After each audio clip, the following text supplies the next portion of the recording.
I want you to close your eyes for a second. Seriously, just for a moment. Picture an Indian village. What's the first image that pops into your head? If you're like most of us, raised on a steady diet of pop culture and cinema, you're probably seeing a very specific, very beautiful scene. I think I know where you're going with this.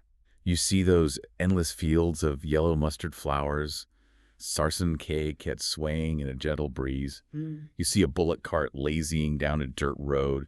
It's quiet, it's harmonious, it feels timeless. It is a beautiful image. It's romantic, it's nostalgic, and it anchors a lot of our cultural identity. But sociologically speaking, it's a complete fiction. That is exactly what we're here to find out today. Because if you scratch the surface of that postcard image, even just a little bit, the paint starts to peel very, very quickly. Underneath those swaying flowers, you don't find simple harmony. No, you find intense class conflict. You find a caste system that isn't disappearing, but, mutating into something new. Yeah. You find ecological devastation that would scare the daylights out of you. And you find a space that is undergoing a transformation so violent and rapid, we barely have the language to describe it anymore. It really forces us to confront a difficult question right at the start of this deep dive. We'll do that. Is the Indian village as we know it dying? Or is it just morphing into something we don't recognize yet? That is the mission for today. Welcome back, everyone, to another deep dive here on Simplified UPSC by PPP. I am so glad you're here with us to unpack the messy reality behind the myths. It's great to be back. This is one of those topics that feels so familiar, but the closer you look, the stranger it gets. Now, before we wade into the mud, literally and figuratively, I have a humble request for all you serious learners and aspirants out there. We're going to cover a lot of ground today, and we want to make sure you stick around for the long haul. It's a big one. It is. So if you want to improve your retention and keep this knowledge flowing, please hit that subscribe button on our YouTube channel. It really does help the algorithm find people like you who value deep, researched content. And if you're capable, and, only if you're capable, please consider supporting us on Patreon. This kind of deep dive research takes a lot of time and resources, and your support is literally what keeps this content coming. A massive warm shout out to all our current supporters. You guys are the legends making this possible. Right. Also, don't forget to like this video and share your valuable comments below. We actually read them, and we love seeing the debates you all get into. We really do. And for those of you scrambling to find a pen, don't worry, we've got you covered. Free notes with practice, previews here, questions, PYQs are available on our public Telegram channel. And for the power users, if you want the full premium experience, getting access to all the videos of this series at once, plus the organized premium notes. Which are super detailed. They are. They include detailed breakdowns, extra PYQs, and model mains answers. You can join our private Telegram library. Just DM us on the public channel to get sorted. Okay, business aside, let's unpack the roadmap for today. We are doing a serious deep dive into rural and agrarian transformation. We're basing this primarily on Nitin Sangwan's Essential Sociology, Chapter 20, but we aren't stopping there. No, we're pulling in cross-references from Chapter 13 on stratification and Chapter 16 on social change, and we're looking at the last decade of UPSC mains questions to see how the examiners are thinking about this. This is a critical topic. It is. We're going to decode how the agrarian structure has shifted or is shifting from feudal to capitalist. We need to analyze the mixed legacy of the Green Revolution, beyond just the wheat statistics. And we have to tackle the massive, heartbreaking problem of rural labor. Absolutely. It's a huge landscape. It is. So let's start at the beginning, or rather at the disruption, the colonial hangover. Right. You absolutely cannot understand the modern Indian village without understanding what 200 years of British rule did to it. It wasn't just about extracting tax. It was a fundamental rewiring of the village DNA. How so? Because villages had hierarchies before the British, right? I mean, it wasn't some kind of communist utopia before 1757. Oh, absolutely not. Not even close. It was deeply hierarchical. Yeah. But it was governed by a specific social logic, which we know as the Jajmani system. Okay, let's unpack Jajmani. We hear this term a lot. What does it actually look like on the ground? So think of the Jajmani system as this intricate web of mutual obligation. In the pre-colonial village, you had the Jajmans, usually the landowning upper castes. And then you had the kamins, or prajas, the service castes. So like the barber, the washerman, the Both, potter. exactly. The blacksmith, the agricultural laborers, everyone. Now, in a modern economy, if you need a haircut, you go to a shop, you pay, say, 100 rupees, and you leave. It's a transaction. Right. It's completely impersonal. The Jajmani system was the polar opposite. You didn't pay the barber cash for every single haircut. You gave him a share of the harvest at the end of the season. So it was a grain-based economy, not a cash economy. It was a grain-based, status-based economy. And it was hereditary.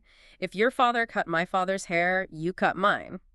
Now, let's be crystal clear about this. It was deeply unequal and often very exploitative. I was going to say, it sounds a bit like feudalism. It had feudal elements for sure, but, and this is the key point, it provided a form of social security. Because the relationship was permanent, the landlord had a kind of moral obligation to feed his prajas even during a famine or a bad harvest. It was what some call a moral economy, not just a market economy. And then the British walked in with their clipboards, their magistrates, and their obsession with written laws. And they introduced a legal rational system. This is where the sociologist A.R. Desai offers a brilliant insight.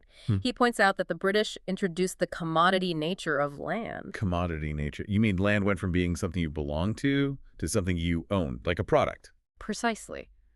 Before, land was a community resource or a customary right. You couldn't just, sell it to a stranger.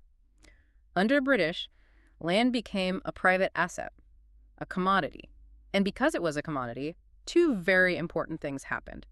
First, you could mortgage it. And second, Yeah. you could lose it. That is the terrifying part. If you couldn't pay the exorbitant colonial taxes, which, by the way, had to be paid in cash, not grain, you went to the moneylender. Who's probably waiting for exactly this opportunity? Of course, you signed a paper you couldn't read, and suddenly the land your family had tilled for 5 centuries belonged to a stranger from the city.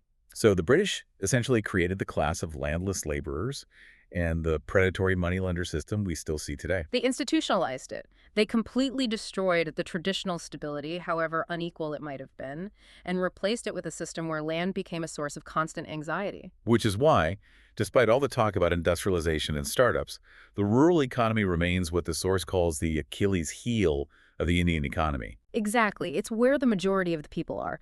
But the foundational structures were broken by colonial policy. It's a weak spot. Okay, so fast forward to 1947, independence. The new Indian government looks at this absolute mess, famines, poverty, landlessness, and says, right, we need to fix this. And they were incredibly optimistic. In the 1950s, they launched the Community Development Program, or CDP, in 1952. And on paper, this thing sounds amazing, a holistic social mental revolution. They wanted to do everything at once, right? Build infrastructure, improve agriculture, build schools, the works. The ambition was correct, the diagnosis of the problem was correct, but the treatment had a fatal flaw. What was the flaw? It was bureaucrat-led rather than people-led. Explain that for us. What's the difference? Well, the government created this structure of block development officers, or BDOs, and village-level workers. These were government employees. They would drive into the village in a jeep holding a clipboard with targets that were set in Delhi. So they had no local context. None. They didn't understand the local caste dynamics. They didn't understand who really held power. They just tried to impose development from the top down. So the villagers just looked at them as, what, another version of the tax collector? Essentially, yes. There was no genuine buy-in, no participation. A.R. Desai was very critical of this. He noted that without genuine people's participation, the CDP just became another bloated government department. It totally failed to spark that mental revolution they were hoping for. But not everything failed in that era.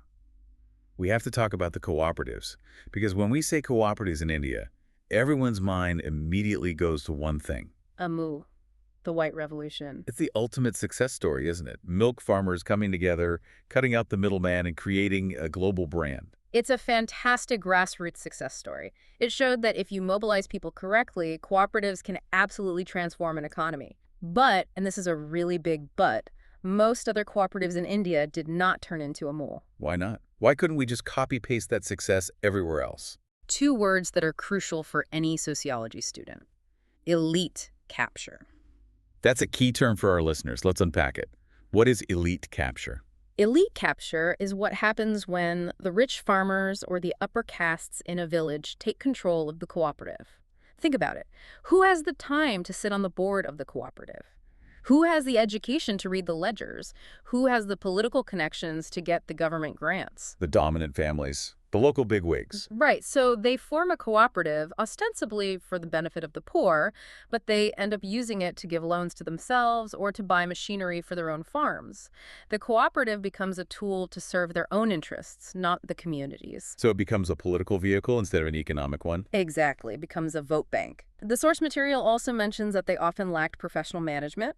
Unlike Mool, which hired top-tier managers like Verghese Kurian, most village co-ops were run by, the Sarpanch's nephew. It's so interesting you mentioned that because I see a direct link here to the recent UPSC papers.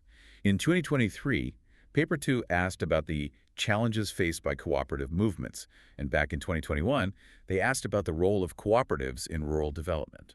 And that's the connection right there. The answer to those questions lies in this nuance. Cooperatives work wonders when they are democratic and professionally managed.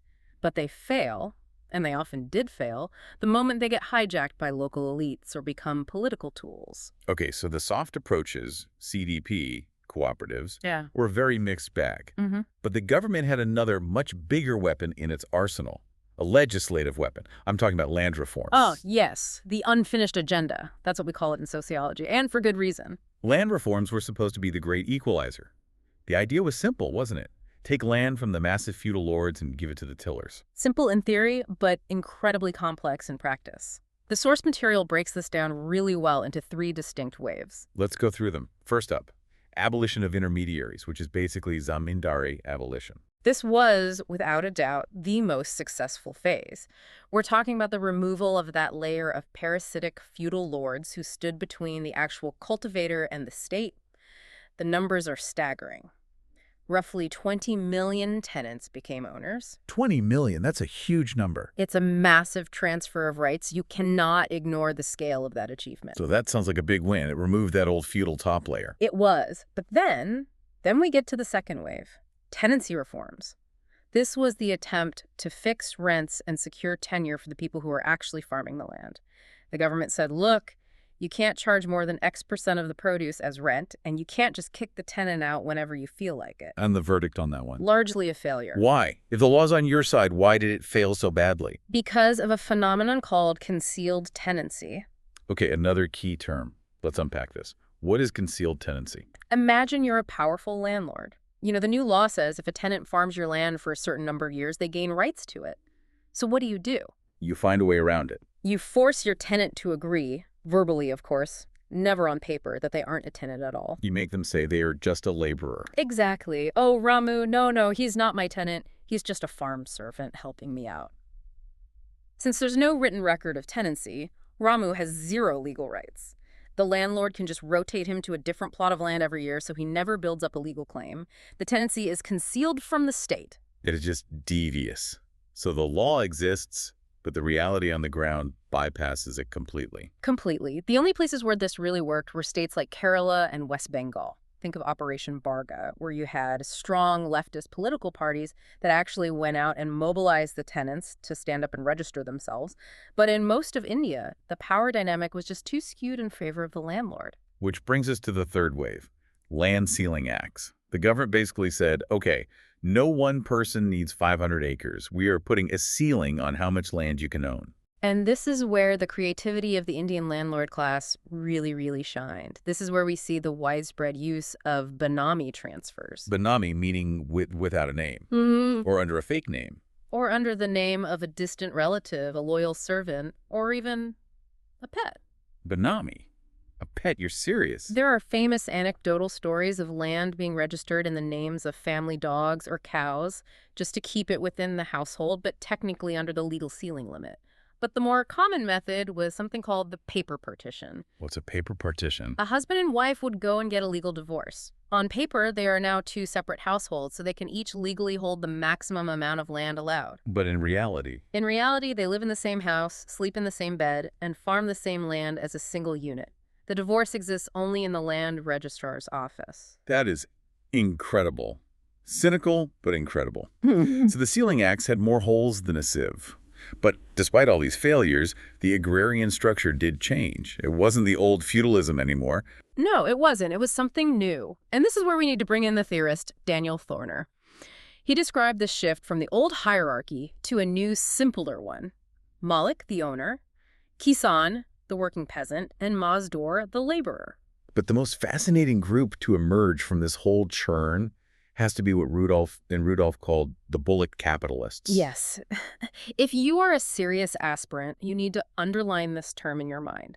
Bullock capitalists. It's so important. So who are they? Look, the land reforms didn't really do much for the poorest of the poor, the Dalits, or the completely landless laborers. But they did empower the middle castes. Groups like the Yadavs, the Jats, the Kurmas, the Vocaligas. These are often called the intermediary castes, right? Exactly. They weren't the old aristocratic landlords who thought touching a plow was beneath their dignity. These guys were willing to work. They had enough land to be self-sufficient. They worked hard on it. That's the Bullock part. And they started generating a surplus. They started accumulating capital. That's the capitalist part.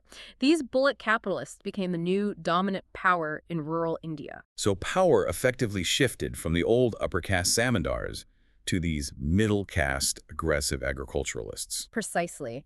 And politically, this is a huge deal. These are the groups that drive a lot of regional politics today.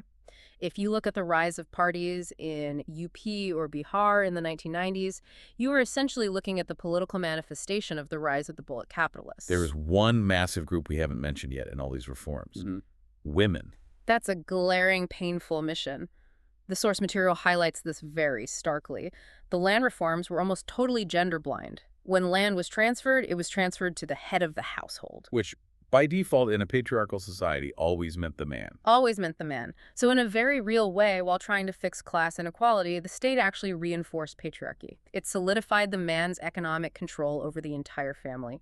A woman could work the land from dawn till dusk, but she had zero legal claim to it. This connects directly to the PYQs from 2016 and 2022, which asked if land reforms were actually successful in curbing inequality. And the nuanced sociological answer has to be partial success. It did abolish the old feudalism, which is a huge achievement. But it created new class disparities, the rise of the dominant castes, and it completely ignored, and in some ways worsened, gender inequality. Okay, so we're moving chronologically. We've had independence, we've had the mixed bag of land reforms. Now comes the big one, the 1960s and 70s, the Green Revolution. A watershed moment. You literally cannot talk about modern India without understanding the Green Revolution. We often hear about the victory narrative. India went from ship to mouth, literally waiting for ships of American wheat to arrive so people didn't starve, to being a food surplus nation. And that is a genuine massive economic achievement. We have to give credit where it's due. Wheat production doubled in just a few years. Rice production skyrocketed. The package worked. And the package was this combination of high-yield variety, HYV seeds, pesticides, fertilizers, and crucially, irrigation. Right. It was a chemical and technological revolution. But, and here's where the sociologist has to step in, technological solutions always have social consequences. The Green Revolution was a classic double-edged sword. Let's talk geography first. This wasn't a pan-India phenomenon, was it? It was very concentrated. Not at all. It was heavily concentrated in Punjab, Haryana, and western UP. Why? Because the package was thirsty. These new seeds needed a lot of water. You couldn't grow these crops on rain alone. You needed assured irrigation. And these regions already had canal systems from the British era. So regional inequality exploded. The Northwest got rich, while the East and the dryland areas stayed poor. But socially, who won and who lost inside the village? The rich farmers won, hands down. The package was expensive. You needed a lot of money to buy the HYV seeds, the fertilizers, the pesticides, the tractors, the tube wells. The big farmers could afford these inputs. The small farmers couldn't. So the small farmers got squeezed out of the market. Many did. They just couldn't compete with the massive yields of the big guys. They fell into debt, sold their small plots of land to the richer farmers, and often became laborers on the very land they used to own. And what's the sociological term for that? It's called de-peasantization. The small peasant as a class begins to disappear, replaced by a growing class of landless wage laborers. And what about the labor itself? I imagine tractors and harvesters changed the game completely. Completely. This is labor displacement. Machines replaced human hands, especially for tasks like harvesting and threshing. But it also changed the nature of the relationship between the landowner and the laborer. How so? In the old days, for all its faults, there was a sense of patronage. You took care of your workers year-round. With the Green Revolution, it became purely commercial. Cold, hard capitalism entered the village. I see. So it's, I hire you when I need you for the harvest, and I fire you when I don't. Exactly that. The social bond was severed, replaced by a simple cash wage. And we absolutely cannot ignore the ecological crisis that followed. The source mentions a phrase that just stopped me cold. Cancer trains. It's a chilling, chilling phrase. It refers to actual trains that carry cancer patients from the rural heartland of Punjab, the epicenter of the Green Revolution, to hospitals in Rajasthan for treatment. It's attributed to the massive overuse of pesticides and fertilizers that poison the groundwater. That is just terrifying. And it's not just that. The water table is plummeting because they're growing extremely water-guzzling crops like rice in what is a semi-arid area. The soil is exhausted. In many ways, we essentially mortgaged our ecological future for food security in the 1970s. And now the bill is coming due. Wow, it really sounds like we solved one massive problem hunger only to create a dozen new complex ones. That's a very apt way to put it. And there's a gender dimension here, too, which is quite counterintuitive. In what way? You might think that with more money coming in, women's lives would improve. But in the rich households, the ones making a lot of money from the Green Revolution women were often withdrawn from the fields and confined to the home. Why would that happen? Status. It became a status symbol for a man to say, my wife doesn't need to work in the fields. It was a way of imitating the upper caste norms. This is a classic example of Sanskritization.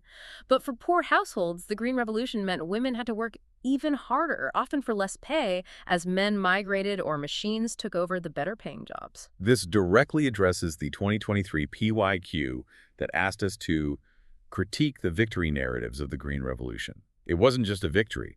It was a massive social and ecological disruption. It was a technological success, but a sociological disruptor, no question about it. This leads us perfectly into a massive theoretical debate. If you're a sociology student, you know this one. The mode of production debate.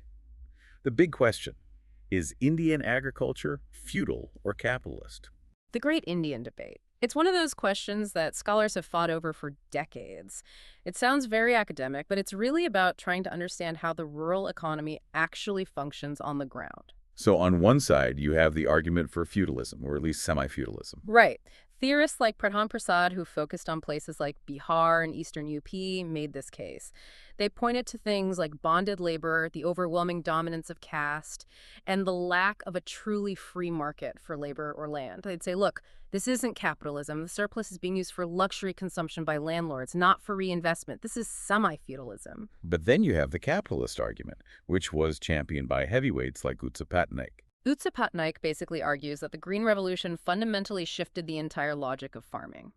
She says, look at the big farmers in Punjab. Production is for profit, not for their own family's consumption.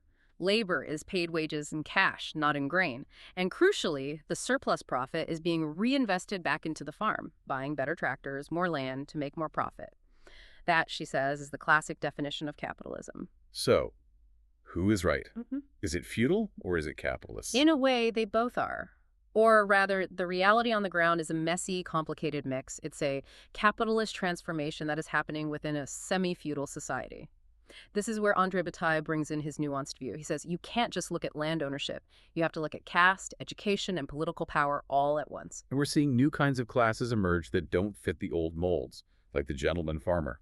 Yes, the urban professional, maybe a doctor or a lawyer listening to this right now, who buys farmland in the countryside, maybe for tax breaks, maybe as a weekend hobby, maybe to build a fancy farmhouse.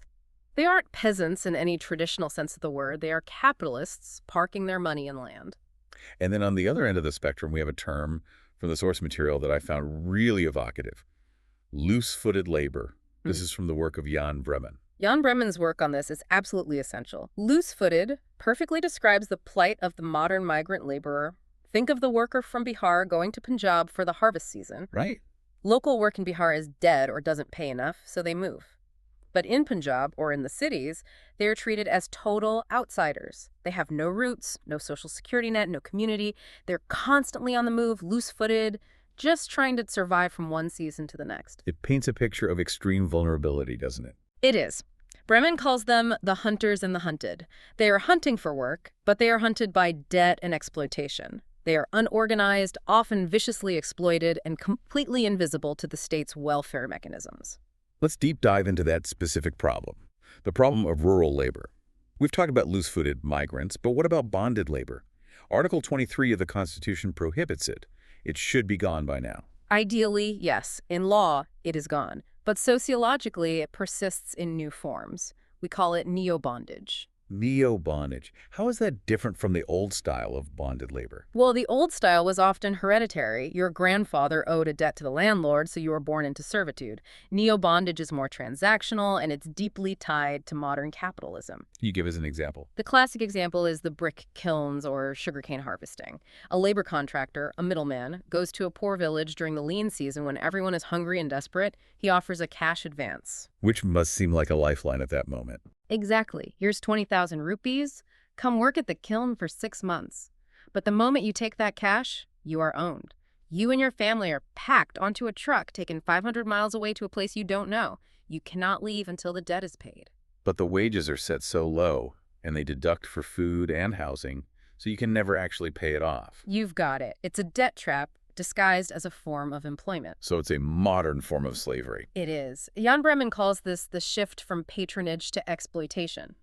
In the old Hali system he studied in Gujarat, the landlord exploited you, yes, but he also protected you in a feudal sort of way. In this new commercial system, there is no protection. There is only the exploitation. The contractor extracts the labor and then discards the worker. And this desperation is what drives migration, the push and pull factors. The push is the distress in agriculture. There is simply no work in the village for half the year. The pull factor is the hope of a higher wage in the Green Revolution belt or in a city construction site. But this migration has a gendered impact that we really need to highlight. The feminization of agriculture. This is an absolutely crucial trend for everyone to understand.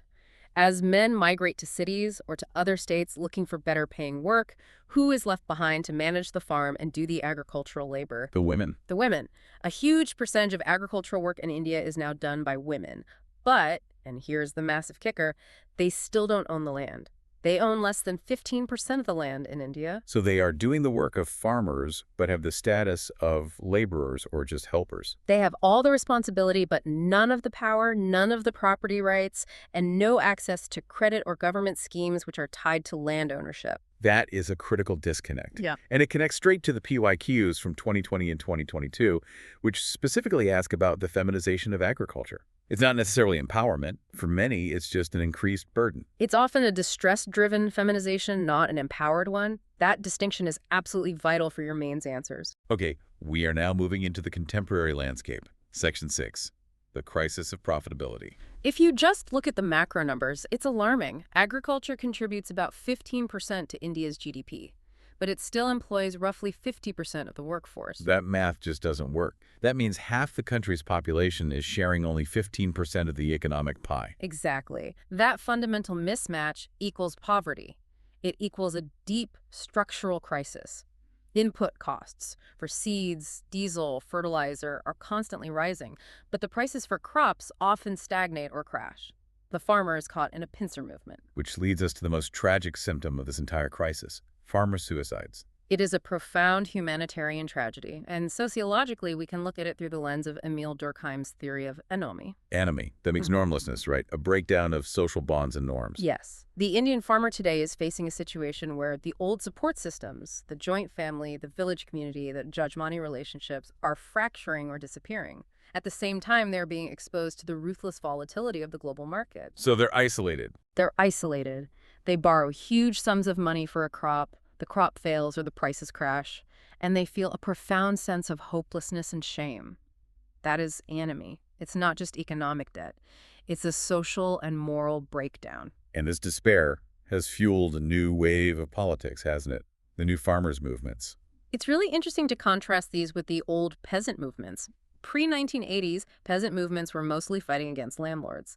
The slogan was, "Down with the Zamindari." They were fighting for land. And now, what are they fighting for? Post-1980s, with groups like the BKU, Bharatiya Kisan Union, or the Shetkari Sangatana, the fight is against the state. So they want the government to intervene on their behalf. Yes. Their demands are for a higher MSP, minimum support price, for electricity subsidies, for loan waivers. They aren't fighting a local feudal lord anymore. They are fighting for a better deal within the market economy, and they see the state as the main actor. We saw this play out most vividly with the 2020 farm laws protest. That was the absolute peak of this new farmers movement.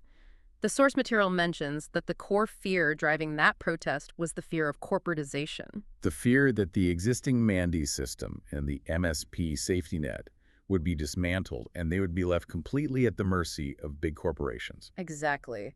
Whether you agreed with the laws or not, sociologically it was a defense of the middle peasant class, the Bullock capitalists, asserting their power against what they perceived as an existential threat from corporate takeover. And amidst all this crisis and conflict, technology is trying to enter the picture, a kind of green revolution 2.0. We have things like Digital India, trying to digitize land records to stop fraud. We have the gene revolution, genetically modified crops like bright cotton, which has its own huge controversies. And we have contract farming. Which is very controversial. On the one hand, it gives the farmer a guaranteed buyer, say, PepsiCo guaranteeing they'll buy all your potatoes to make chips. That sounds good.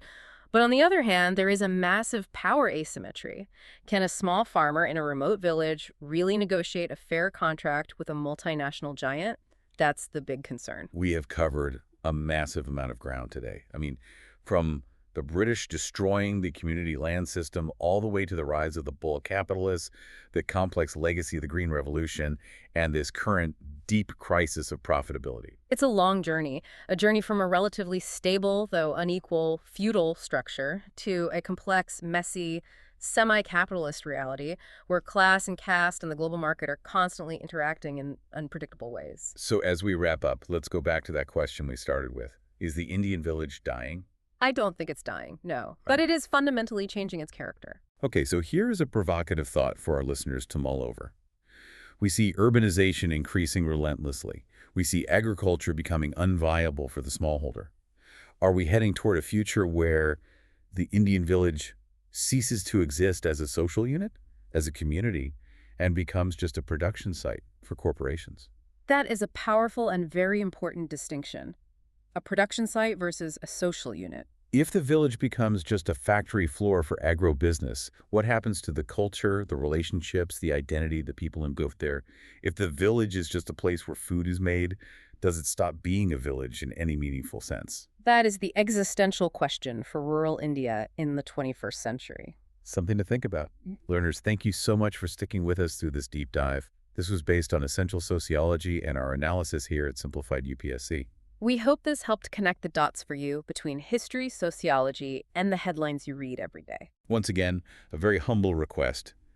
If this added value to your prep or just to your understanding of India, please subscribe to Simplified UPSC by PPP.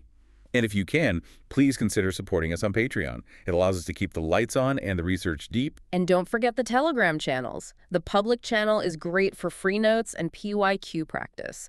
But for the serious aspirants, the private library offers the full premium experience. Just DM us on the public channel to join. We appreciate every single one of you. Keep learning and keep questioning. See you in the next deep dive.